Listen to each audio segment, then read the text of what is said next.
Menta perlokan wara HP ke kubur. Penpau kumno yarap ke China ya ke spy Pakistan. Tong ini skam.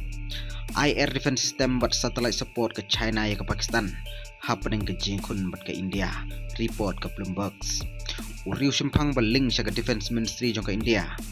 Penpau bagi Jingdon bentalang jong ke China. Kalong direct susu. Yarap ke China ya ke Pakistan.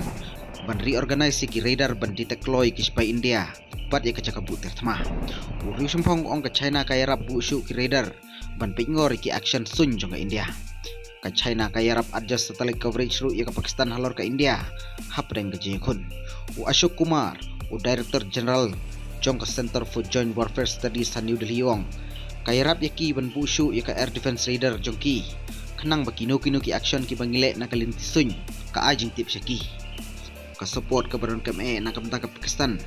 Kada hapdeng ke Jing Tombor ki leno haka arpo arter ke April. Bat haka nyaw terig Mei pakaput ke liang ka India. Ka China ka kentu ya pro artili kiri ban nompen pur ke Jingkun. Wala da ka kersyan ya ka Pakistan haka jingile ka basaw sngi.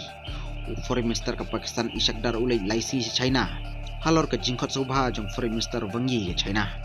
Ishakdar un sepelong meeting badu Wangi. Halor ke jingkil yang security. Bat ke jingete arliang kiri jong ke South Asia.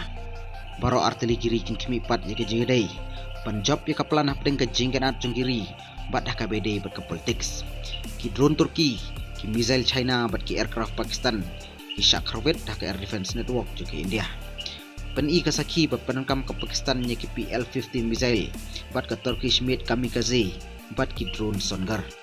Paru ke Pakistan nya ki long range rocket, ki loitering munition. Bat ki quadcopter ki barit. Khoblishibon, Storyteller, London Network, Daily Post.